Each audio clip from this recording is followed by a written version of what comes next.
the President of the Republic of Kosovo and the Prime Minister of the Islamic Republic of Pakistan.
That's it.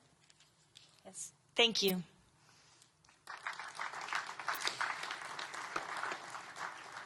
Next, the President of the Republic of Paraguay and the Prime Minister of the State of Qatar.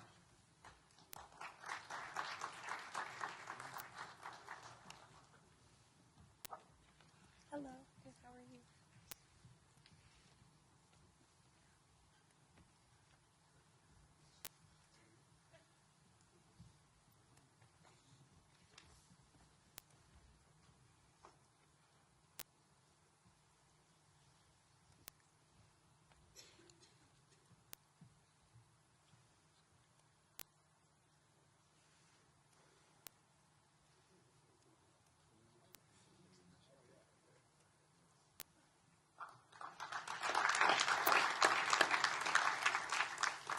Next, the Minister of Foreign Affairs of the Kingdom of Saudi Arabia and the Minister of Foreign Affairs of the Republic of Turkey.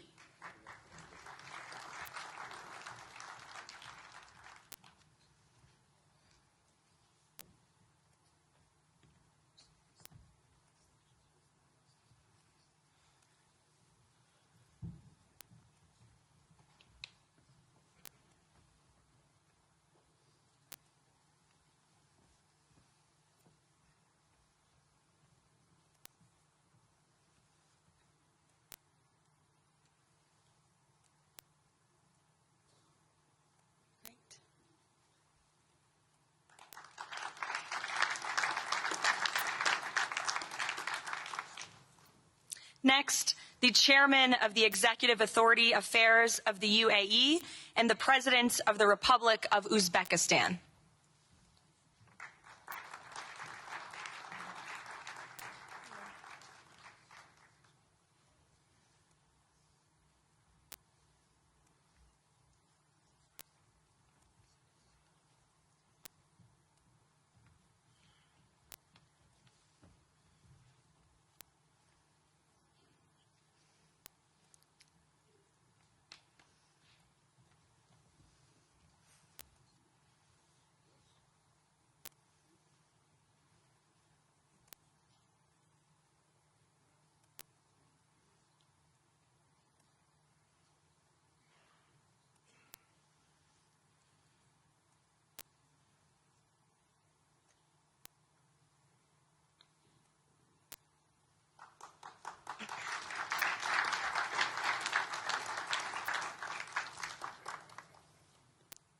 And last but not least, the Prime Minister of Mongolia.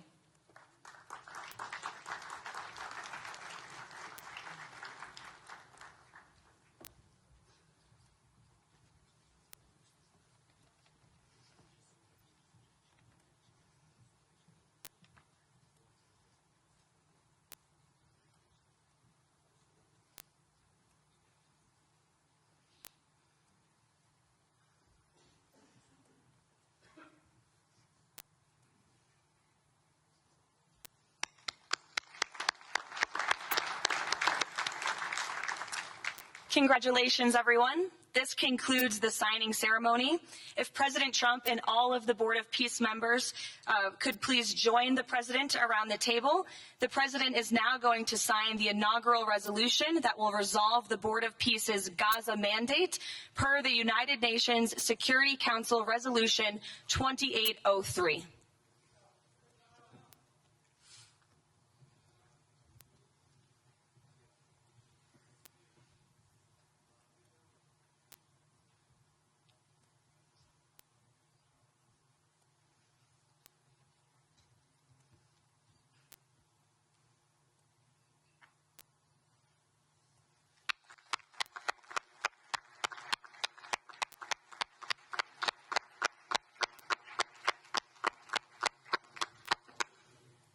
Congratulations. If President Trump and all Board of Peace members could please take their seats in the front.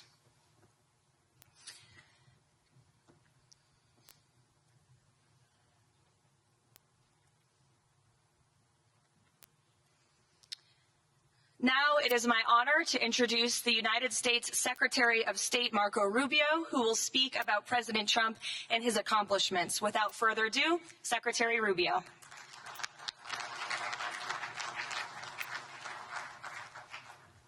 Thank you very much. It's an honor to be here today. It's an honor to serve as the Secretary of State during a historic presidency. And it's a historic presidency because the President of the United States, Donald J. Trump, is someone who is not limited by what others say is possible or what others say is impossible. He's not limited by some of the things that have happened in the past, and he's willing to talk to or engage with anyone in the interest of peace, always putting the American people and our national security first, but understanding that in the world that we share with so many others, peace is paramount to all of us. We are here today because of President Trump's vision. If we go back just a few months ago, people thought what was happening in Gaza was impossible to solve. 28 hostages that were dead, others that were still living, all these hostages that were being held. No one thought that that would ever come to a resolution without more fighting and more bloodshed along the way. In fact, frankly, many thought it was intractable. And sadly, many of the institutions that have served us well, in many cases, for the last 70 years, were unable to do anything about it. But President Trump had the vision and the courage to dream the impossible, to believe that it was doable, and to pursue it with all of his heart. And he was in that capacity assisted by an extraordinary team, and I think both Jared and Steve deserve a tremendous amount of credit, Jared Kushner and Steve Woodcock, for all the work they put in. And all of our partners here today. And now we have this Board of Peace, who I believe's possibilities are endless. Obviously with a focus first and foremost on making sure that this peace deal in Gaza becomes enduring. And I know this president has it as his highest priority and will give it everything he has to make sure that this is successful. I also want to acknowledge the extraordinary leaders that are here today. This is not just a Board of Peace, this is a Board of Action. Just like President Trump is a president of action. A lot of times people like to give speeches. I've been to many of these forums, and they're not useless, and they're not, they have utility in many cases. But oftentimes in international affairs, we often find ourselves at events where people are reading these scripted statements, these strongly worded letters that they put out, but no action. Nothing happens. This is a group of leaders that are about action. And the President of the United States is a president of action, of getting things done. And today is the beginning of that, of a new era and a new stage that we think is so important as a model to the rest of the world of what is possible. And clearly the focus is right now on Gaza and making sure that the plan that's about to be presented to you here today, this vision for the future of Gaza, this vision for the future of the region, is not just possible and promising. It is our destiny if we put the time and the effort that it requires, as I know this board will do.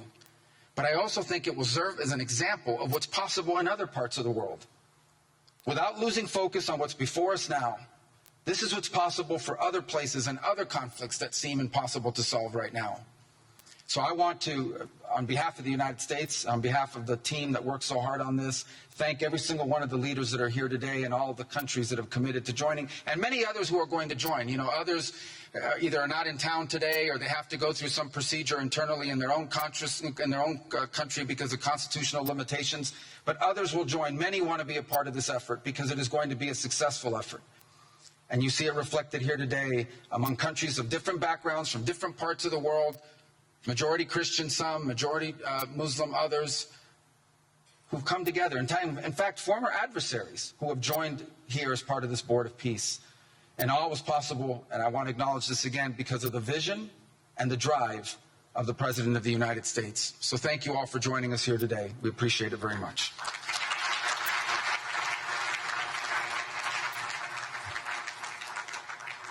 Thank you, Secretary Rubio. Please, if you could now turn your attention to the screens for a video message from the head of the National Committee for the Administration of Gaza, Dr. Ali Shaith. Distinguished leaders, colleagues, and friends, it is an honor to be here today. I want to start by thanking President Donald J. Trump and his administration for their intensive efforts to advance peace in the whole region. I also thank Egyptian President Abdel Fattah al-Sisi, Qatar, and Turkey as mediators, the Palestinian Authority, and members of the United Nations Security Council for welcoming the comprehensive peace plan. These efforts created